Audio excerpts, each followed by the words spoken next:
In November of 2021, I was traveling from Philadelphia to Las Vegas for a jiu-jitsu tournament.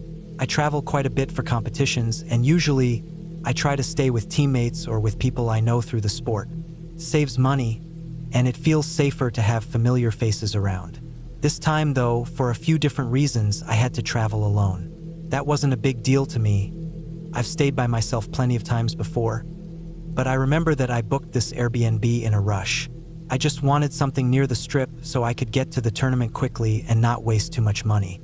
When I pulled up to the neighborhood, I had that gut feeling right away that it wasn't the best part of town. I thought about canceling and finding a hotel or another spot, but the rational part of my brain told me it wasn't worth the trouble.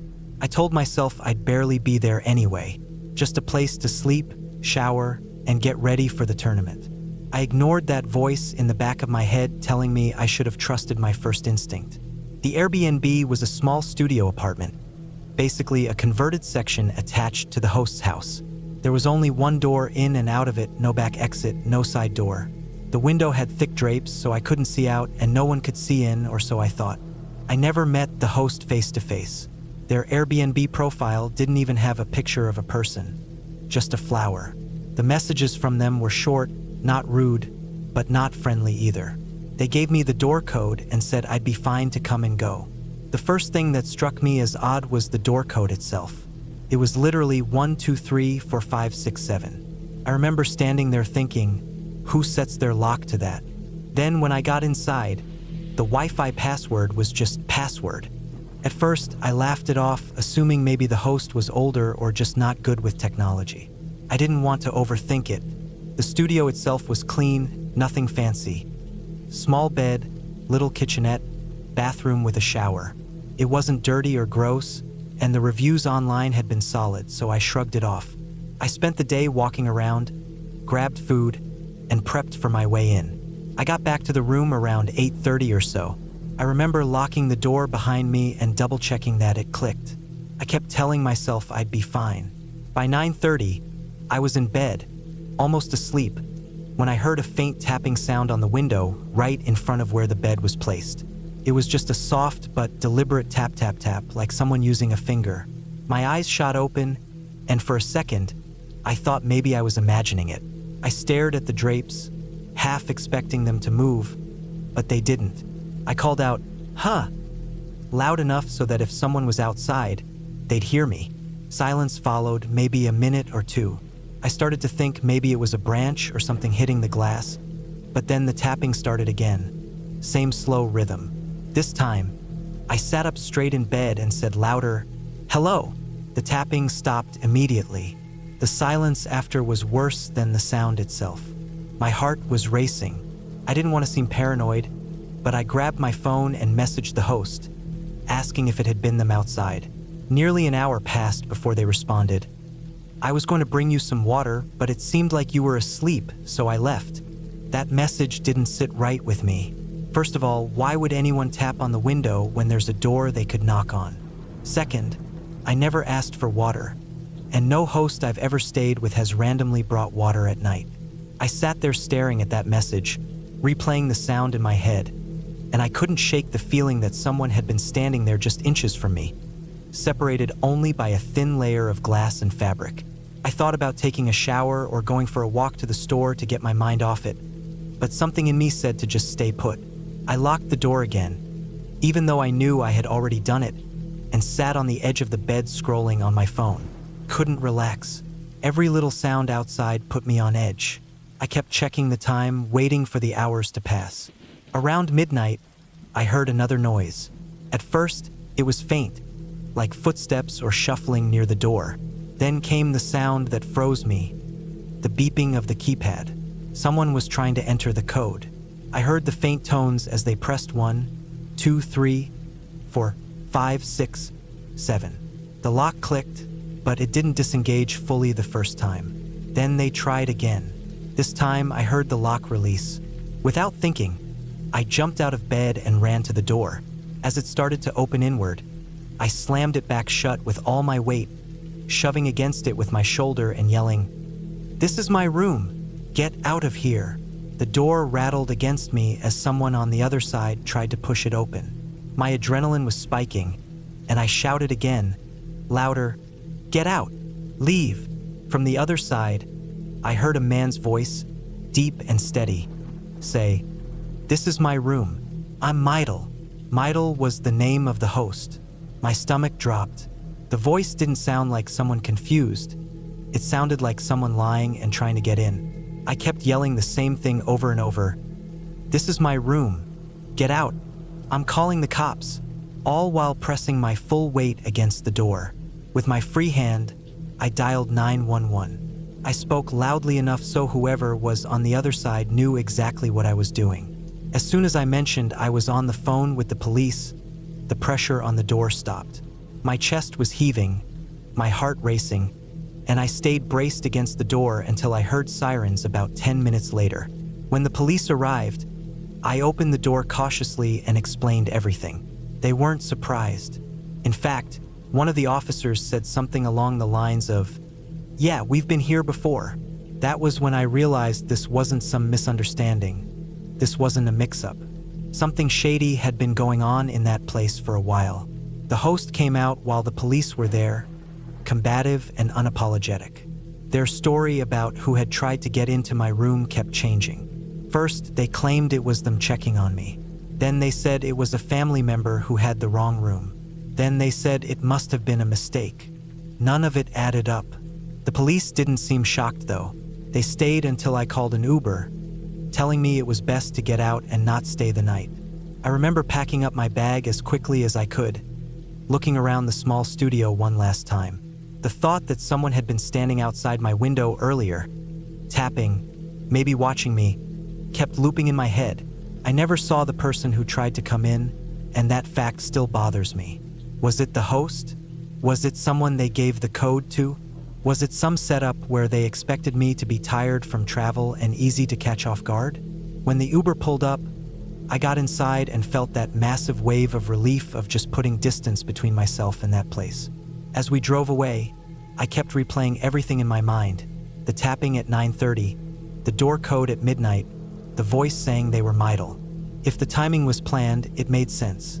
The tapping would have been when I was supposed to be half asleep from traveling, and the break-in attempt at 3 a.m. East Coast time when I'd be dead tired. Maybe it would have been just a robbery. Maybe they just wanted money or my gear or whatever I had. But the truth is, it could have been much worse. I'll never know for sure what the plan was that night, and that's the part that still makes me uneasy. Ever since then, I trust my gut. If the neighborhood feels wrong, if the details don't add up, I don't rationalize it away. That night could have ended very differently, and I don't take chances like that anymore.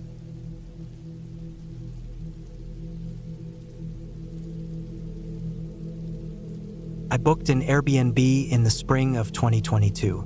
It was a small one-room cabin in the woods, part of a cluster of similar cabins the owner had built on their property. The listing made it look like a quiet little getaway spot. Nothing fancy, just a rustic cabin with a fireplace and some privacy. I had no particular reason for going other than to get away from my routine for a couple of days. It was only 3 hours from home, which made it an easy drive. The property itself was spread out. Each cabin sat in its own little clearing surrounded by forest.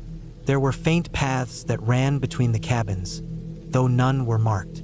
They looked more like worn tracks left behind by the owner hauling materials back and forth while building. When I arrived, I saw only one other vehicle parked at another cabin. Whoever else was staying out there was far enough away that I didn't expect to see them much. The first night was uneventful. I made some food, lit a fire, and just relaxed. The next day, I slept in late. By the time I finally got up, it was already noon. I brewed a pot of coffee, sat by the fireplace, and let the silence of the forest sink in. There wasn't any cell service inside the cabin, though if I walked a little ways out, I could pick up a couple of bars. I liked that I was cut off for a while. By late afternoon, I was restless.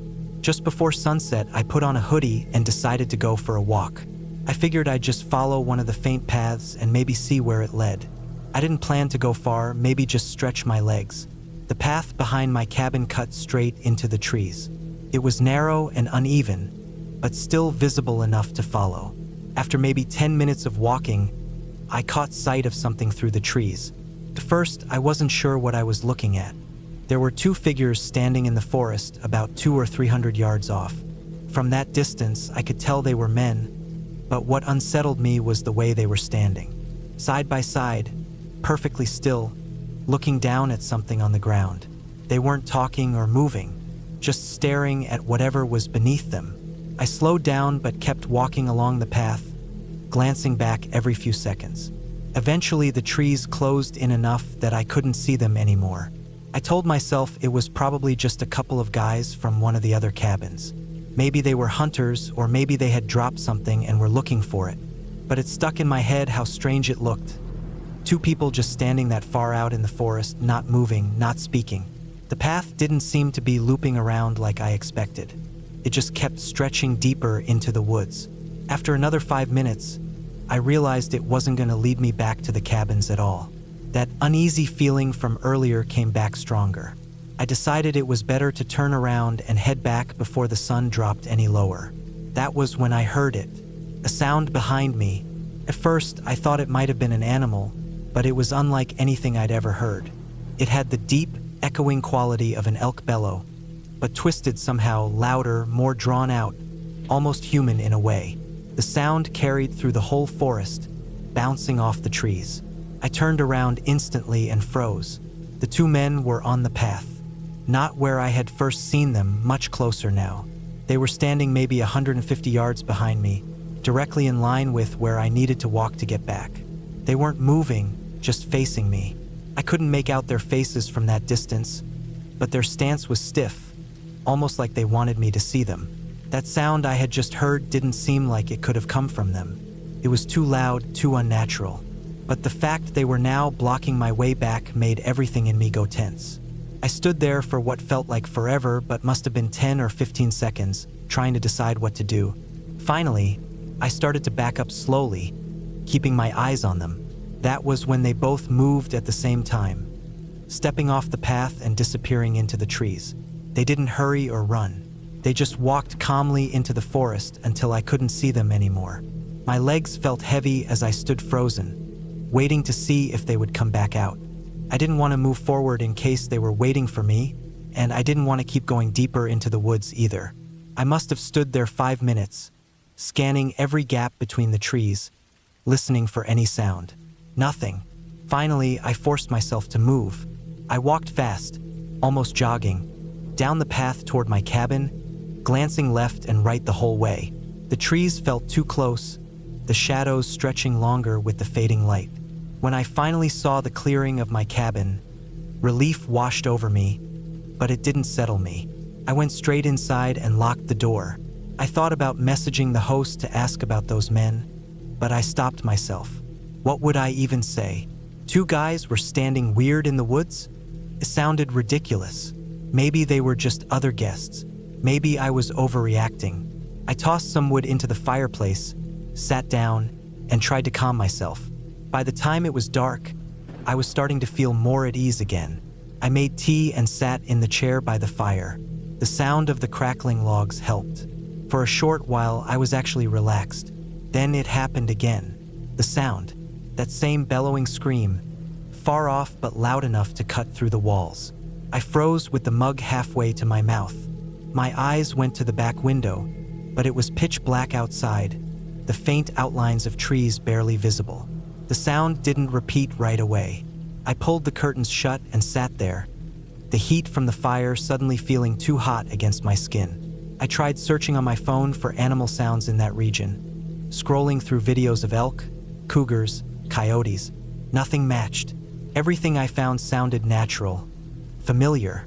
What I had heard didn't. The longer I looked, the more anxious I became. I set the phone down, telling myself I needed to just stop thinking about it. Maybe half an hour later, I heard it. Footsteps. Heavy boots on the wooden steps leading up to the cabin door. They came slowly, thump, thump, then stopped right at the entrance. My chest tightened, and I held my breath. Then came the knock. Slow, deliberate. I crept to the door, moving as quietly as I could. My heart was hammering in my ears as I leaned toward the peephole. Two men stood outside. It was them. I knew it instantly. But now they were wearing masks, cheap plastic animal masks, the kind you buy at a dollar store. One was a wolf, the other a bear. Both had their hoods pulled tight over their heads, making them look almost identical.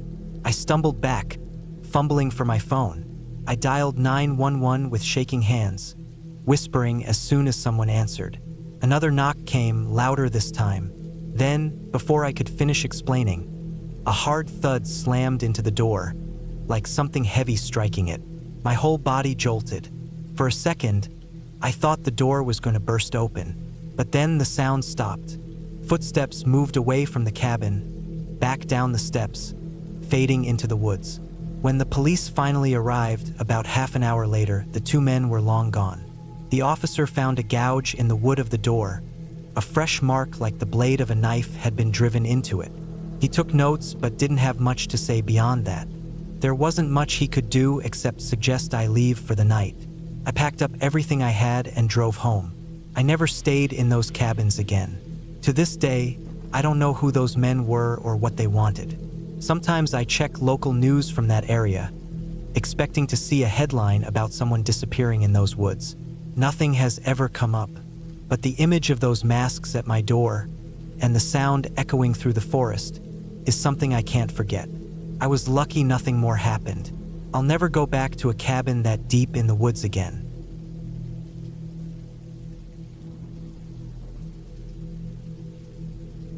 I was 26 years old, still living with my parents.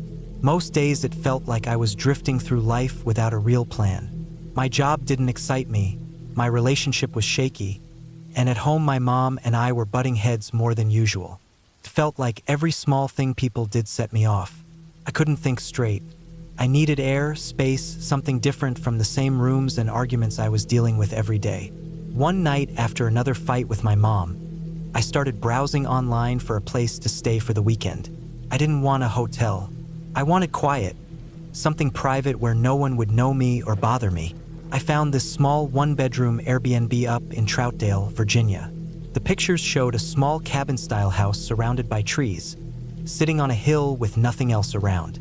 The description said it was peaceful, quiet, and private. It was cheap too.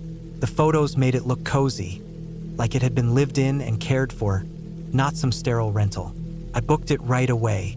When I told my parents, my mom seemed a little too happy about me leaving for a couple days. My girlfriend thought it was weird, like I was hiding something from her by going to a cabin alone. She kept asking why I couldn't just stay home or why I wouldn't invite her. I didn't feel like explaining that it wasn't about her. I just wanted space. Friday afternoon, I packed light. Just a backpack with some clothes, toiletries, and my laptop. The drive took a little over 2 hours, most of it on smaller roads as I got closer. Troutdale was quiet, like a town where everyone knows each other and nothing really happens. It was the kind of place that almost feels like it's behind in time. The colors of the trees were bright and rich, reds and oranges covering the hills. My GPS led me down a gravel road lined with trees until it said I had arrived. There was a narrow opening in the trees with a dirt path leading up a hill. The instructions the host sent said I had to cut through that opening and follow the grass up to the house. I turned in slowly, worried I might be in the wrong spot. But when I reached the top of the hill, there it was, the cabin from the pictures. It was simple but inviting. A small square house with a slanted roof, with siding, and a circular window in the loft.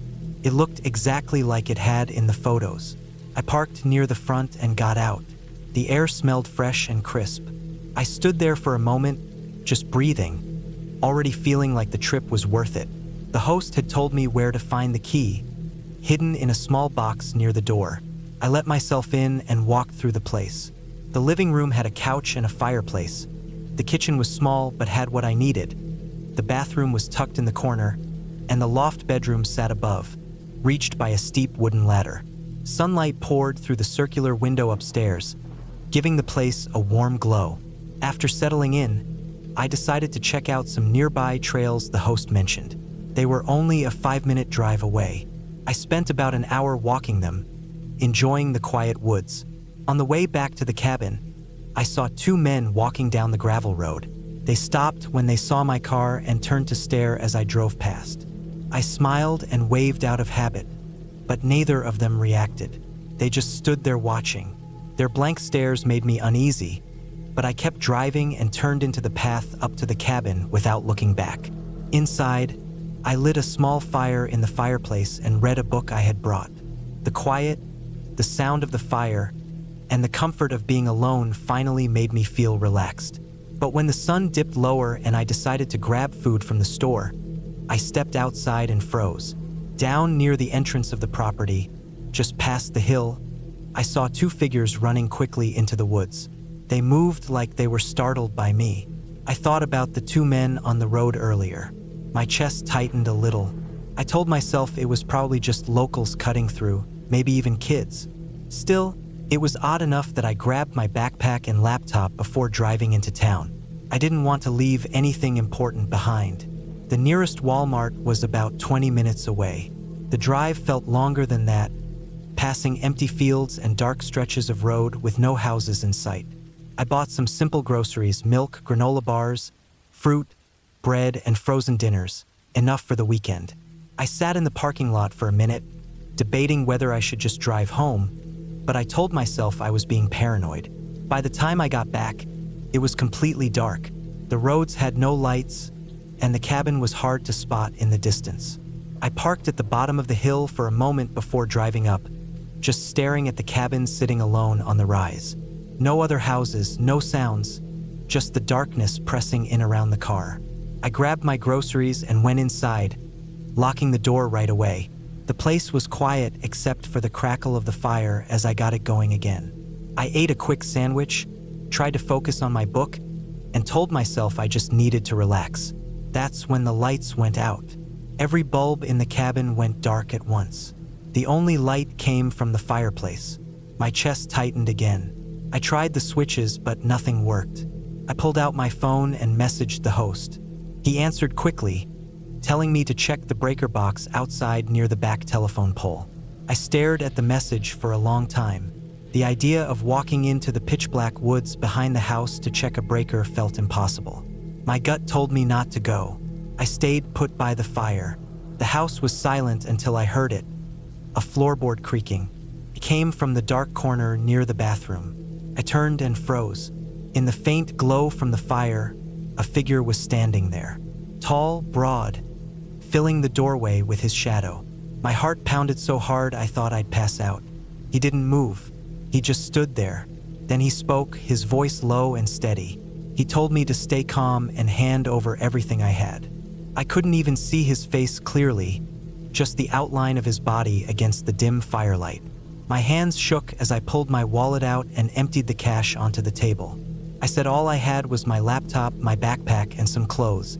He stayed in the doorway, watching, waiting. He told me to go into the kitchen. My legs barely worked, but I did what he said. I heard the front door open and close. When I came back out, my backpack, my laptop, and the money were gone. I locked the door again and called 911, whispering into the phone as I explained what happened. It took about 20 minutes before an officer arrived.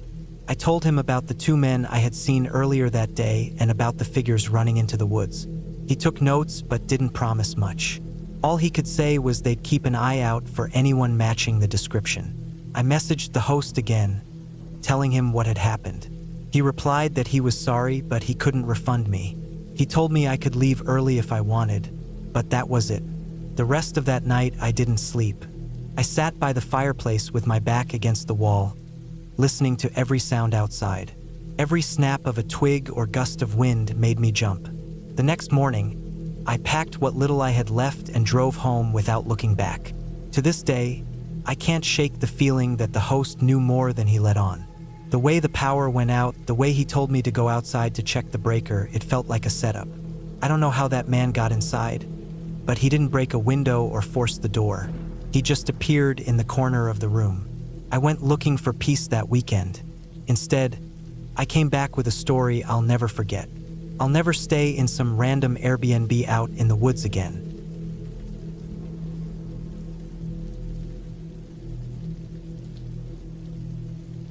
In the summer of 2016, my boyfriend, C, and I planned a trip to Vermont. I had been the one to book our stay, and I picked out what I thought was the perfect place. an off-grid cabin tucked away in the woods. It had hundreds of 5-star reviews, and people wrote about how peaceful and beautiful it was. I didn't get the sense that anything was sketchy, and because we both loved the outdoors, it seemed like the right choice.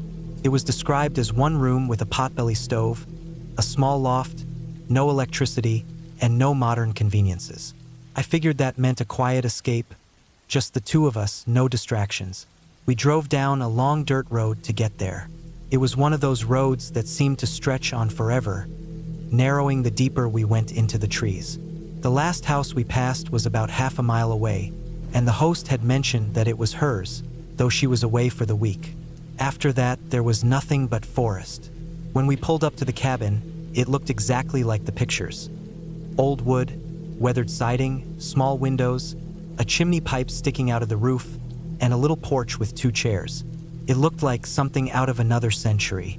Our car was parked about 100 feet away, where the trees opened up just enough to leave a small clearing. We got there around 4 in the afternoon. The sun was still high, the light coming through the trees in sharp streaks, and the air was heavy with that damp forest smell of moss and pine needles.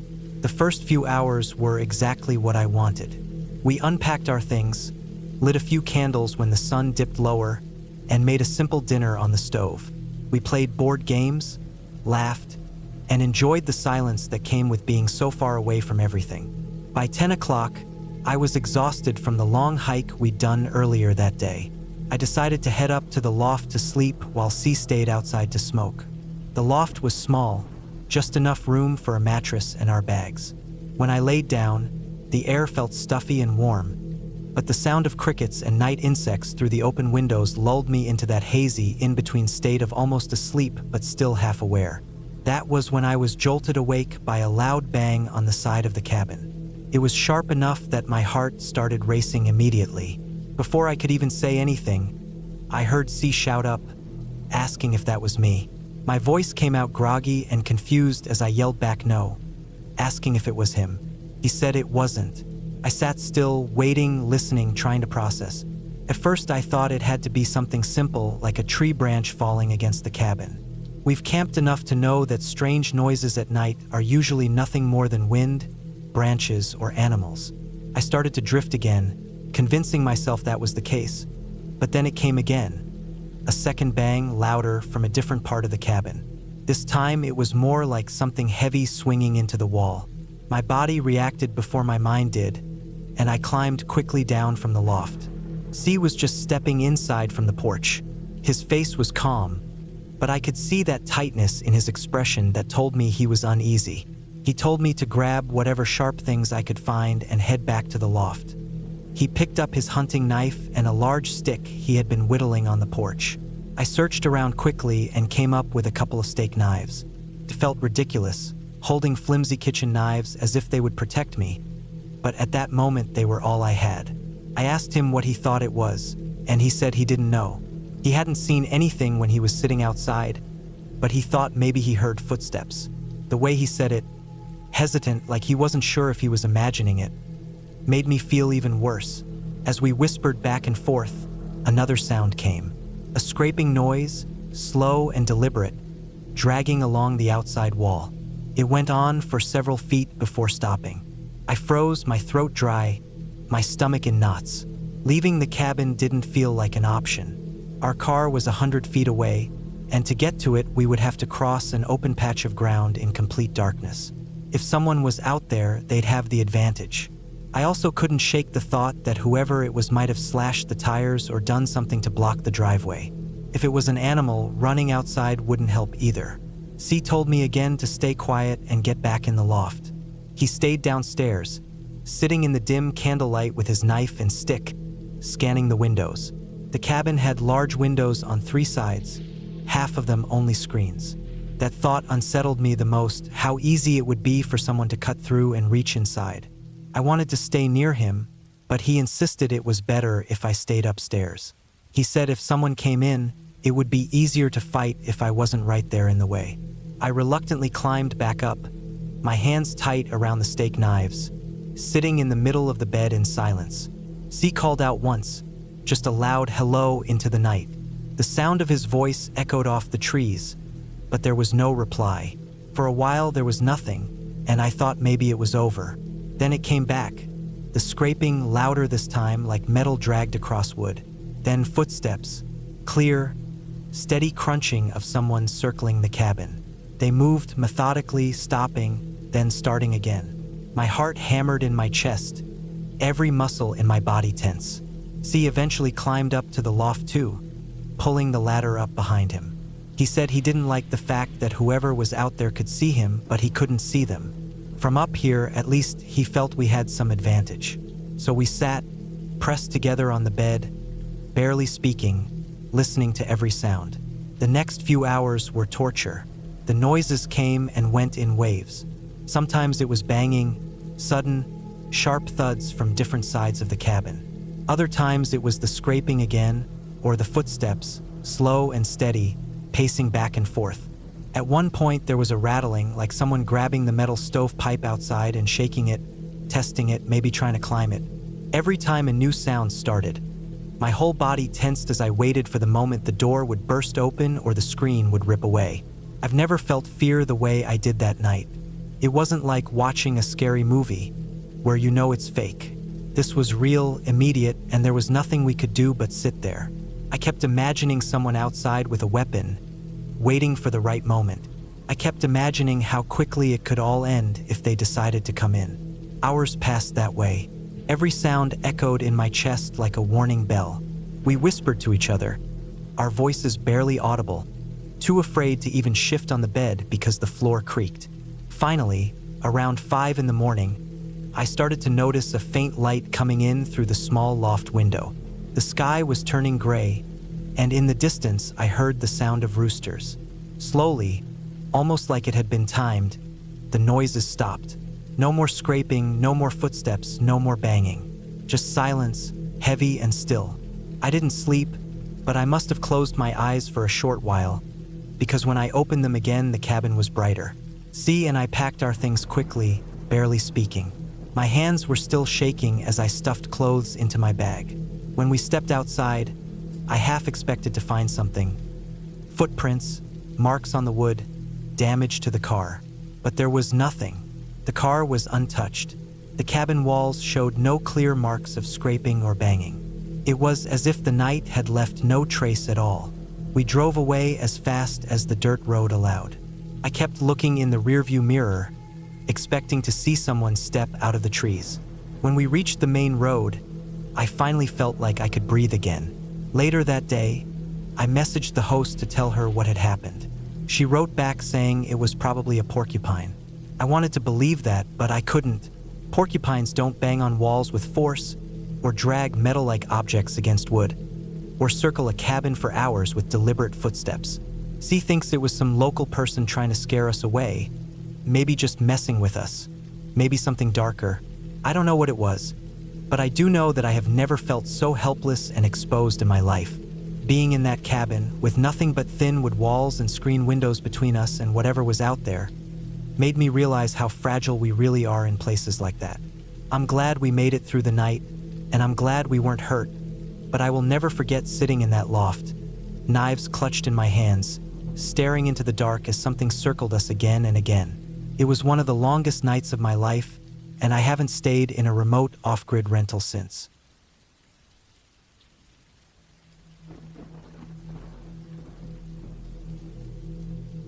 A few years back, right after some friends and I graduated high school, we decided we needed a small trip to celebrate. We didn't have much money, and none of us were experienced travelers, so we kept it simple. We picked a spot in the White Mountains National Forest Preserve. It was only about 2 hours away from where we lived, so the drive wasn't too bad. Alexis, one of my closest friends, offered to drive. She had a small Hyundai Accent, and with 5 of us packed into it, plus our bags, it was a tight squeeze. Along with me and Alexis were Rob, his girlfriend Stephanie, and our friend Kelly. The ride-up was mostly what you'd expect from 5 recent graduates stuffed into a small car. Windows cracked for air, music on low because the speakers weren't the best, everyone half joking, half complaining about how much legroom they didn't have.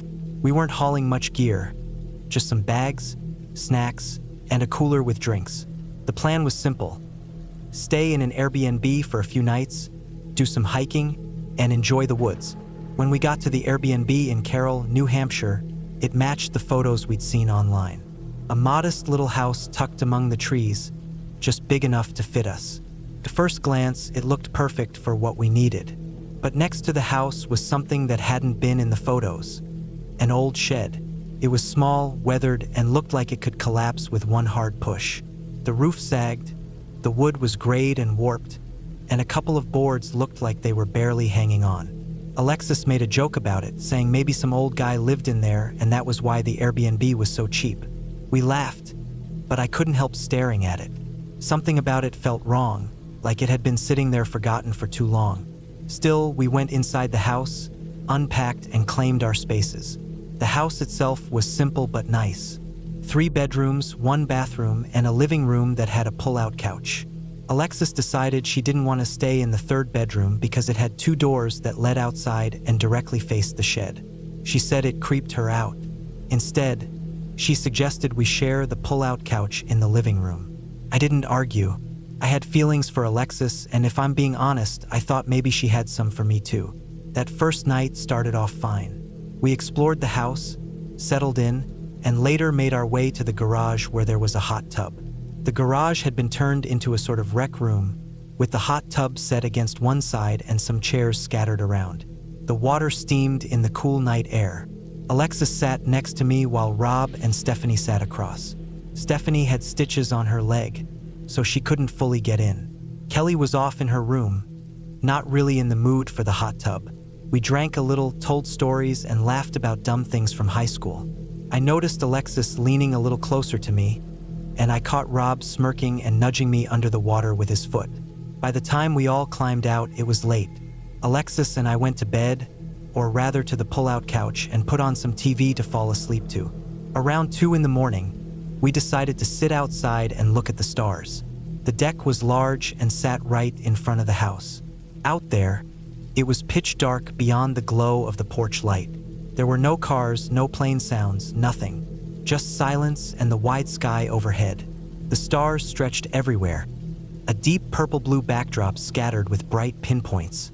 Kelly came out to join us after a while. It was quiet until she told me to be quiet. She said she heard something in the woods, just a few feet from the deck. At first, I thought she was messing with us, but then I heard it too. Something was walking, leaves crunching, steady and slow, like footsteps. I brushed it off as a raccoon or maybe a fox, but then the steps grew heavier. They didn't sound like any small animal anymore. I looked at Alexis, and she was staring toward the shed. That was enough for me. I got them both inside, locked the doors, and told them it was probably just an animal. I didn't want to scare them. They calmed down eventually, and we went back to bed. The next morning, Rob and Stephanie were already up making breakfast. The smell of eggs and toast filled the house. We had a big day planned, hiking Mount Washington and then going to the Flume Gorge. We kept busy, and for the most part, everyone forgot about what had happened the night before except Alexis. She kept giving the shed these long looks. Later that afternoon, after we got back from hiking, Alexis suggested we check out the shed. In daylight, it didn't seem as scary. I didn't want to, but I didn't want to look like a coward either. So we walked over. The first room we stepped into was empty, except for an old rocking chair. It was the kind of chair that looked like it would snap if anyone tried to sit in it. Dust and cobwebs covered the corners. There was another door with a brass knob, rusted and dented. Alexis pulled it open, and we stepped inside. The second room was bare, just a dirt floor and windows so caked with grime that barely any light got through. Trash was scattered around. Old cigarette butts, empty cans, scraps of paper. The smell of stale smoke clung to the air. It looked like someone had used the place as a hangout at some point, maybe even recently. Alexis wrinkled her nose and said it smelled bad. We left not long after, brushing it off as nothing. That evening, Rob started a fire in the backyard. We sat around it, roasting marshmallows, joking, and just enjoying the time together. The sun went down, the woods around us darkened, and I turned off the floodlight to make the firelight stand out more. For a while, everything was fine. Then the crunching sound came back. At first, it was faint, but then it picked up, moving fast, right from the tree line toward us. We all froze. Suddenly, a flash of green light lit up the backyard. It was bright enough to wash everything in sharp detail for a second. The trees, the shed, even our faces. Then it was gone. The sound stopped too, but before anyone could say anything, a scream broke out. Stephanie bolted toward the house, shrieking like she'd seen something. Behind us, a sound came out of the woods. It wasn't an animal sound I recognized. It was high-pitched, drawn out, and loud enough to hurt my ears. It sounded almost mechanical, like a siren, but twisted. I yelled for everyone to get inside. In the scramble, Kelly tripped, and I had to grab her before she hit the ground. Rob was already at the door, fumbling with the lock. I grabbed Alexis, who was frozen, and pushed her toward the house. Rob had bear spray ready. I pulled out my knife. We both saw something moving along the edge of the firelight. It was black, low to the ground, and it moved strangely, not like any animal I'd seen before. We didn't stay to watch. We got inside, locked the doors, and called the police. An officer came, checked the property, and told us the flash was from a transformer blowing after a lightning strike nearby. As for the noise, he said it was probably a fisher cat or some other animal. But Stephanie swore she saw a man. She said he was hunched over, covered in some kind of cloak or blanket, watching us. None of us wanted to stay another night. We packed what we could and left. The house went dark behind us as Alexis's car pulled out onto the road. Nobody said much. We just wanted to get away.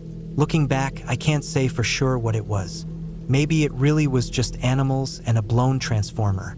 But the way that scream cut through the woods, the way Stephanie ran like her life depended on it, the way that shadow moved just out of the firelight, I don't think it was nothing. We never went back to the White Mountains after that.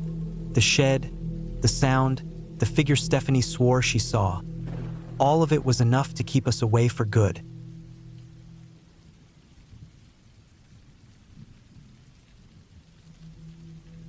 I once booked an Airbnb in Arizona by myself when I had a job interview lined up out there.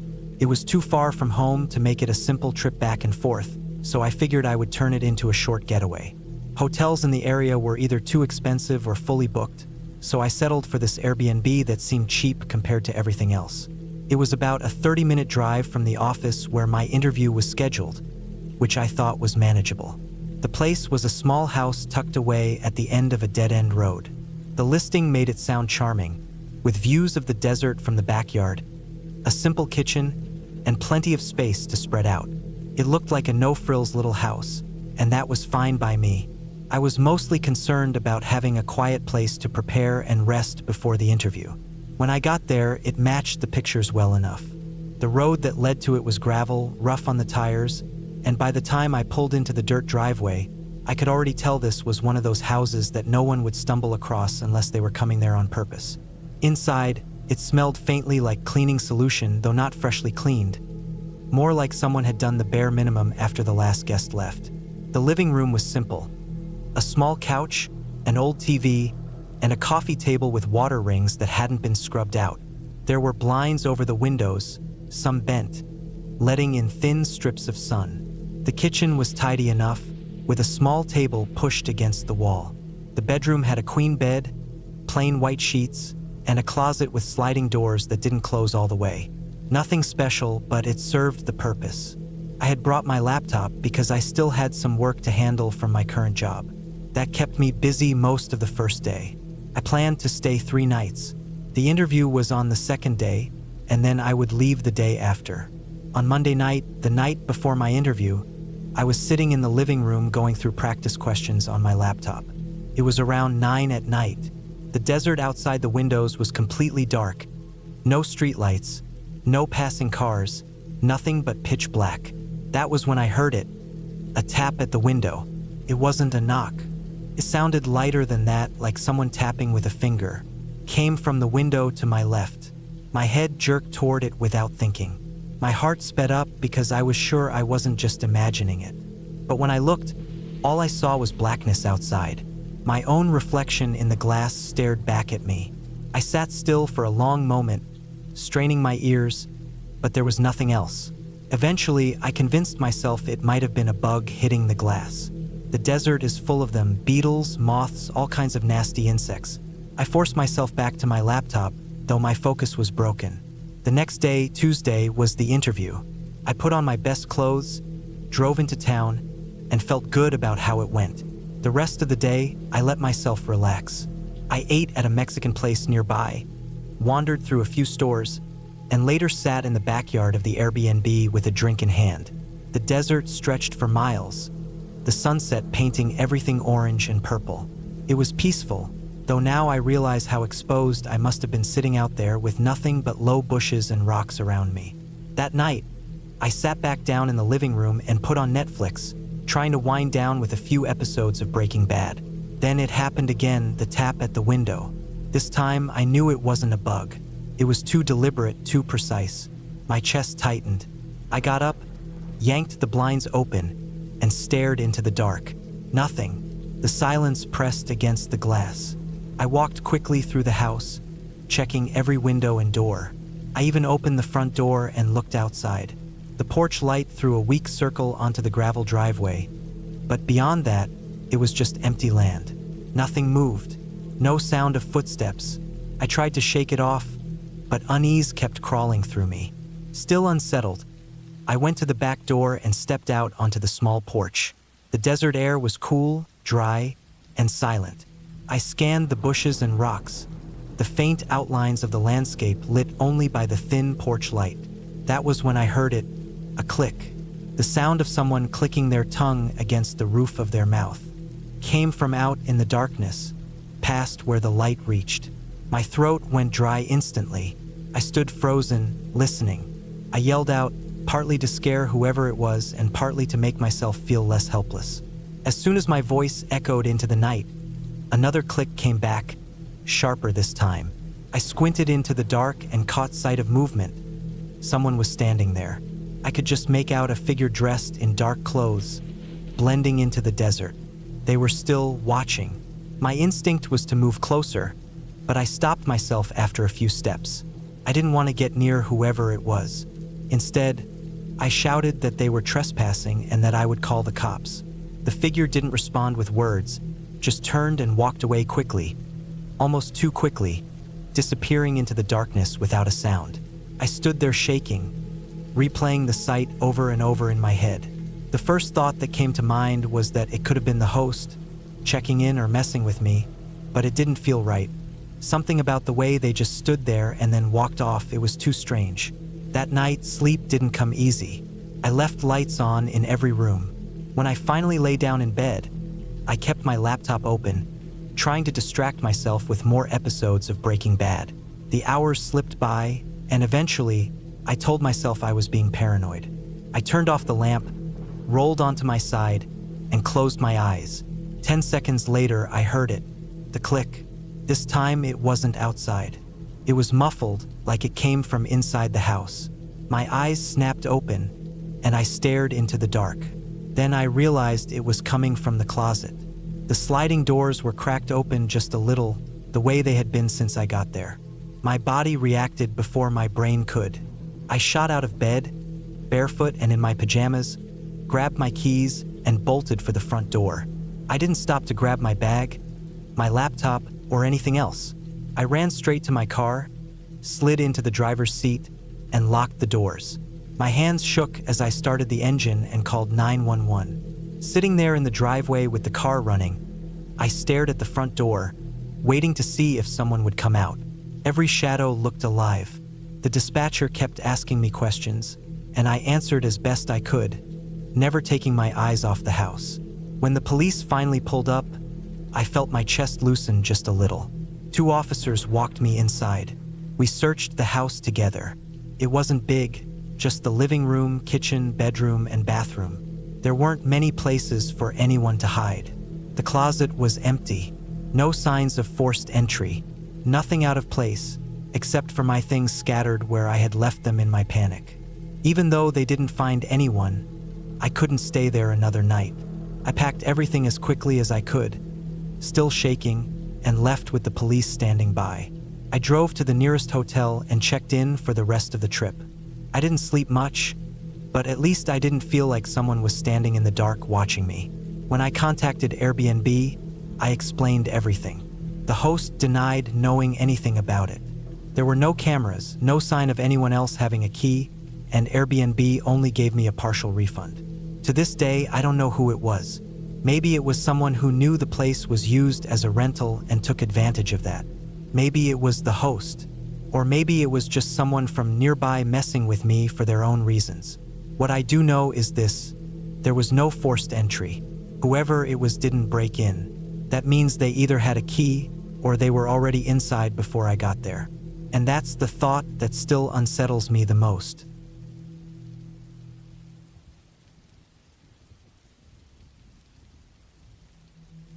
I rent out my South Carolina house on Airbnb whenever I'm not using it. It's nothing fancy, just a modest 3-bedroom, 1-bathroom place close to the beach. 2 of the bedrooms are always open to guests, but the master bedroom is mine. I keep it locked up with my clothes and personal things inside.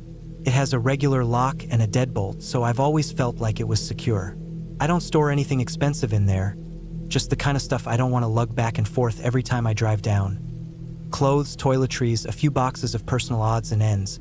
This was early last spring. It was still cold up in Massachusetts, where I live most of the year, and I wanted a break, so I decided to spend a week at the house. Since I work remotely, I can usually get away whenever I want. Normally, I pay a cleaning lady to take care of the place after guests leave. The cost of her service is added into the rental fee, so I don't usually think about it. But because I was driving down right after the current renter's stay, I figured I'd pocket the cleaning fee and handle it myself. The last renter was a man named Ramon. He told me through the Airbnb app that he was coming with his fiancée, and he even asked me for restaurant recommendations. That kind of thing always puts me at ease, because I'd rather rent to couples or women than a group of guys looking to party. He seemed polite, normal. I didn't think twice about it. The drive down took me about 16 hours. I left before sunrise and only stopped a couple of times for food and gas. By the time I got to the house, it was close to 10 at night. I was exhausted in a way that makes your body ache and your head heavy. I unlocked the front door, dropped my bag inside, and went straight for my master bedroom. I didn't bother looking around the house to check how clean it was or if anything seemed out of place. I just unlocked my room, shut the door, and collapsed on the bed.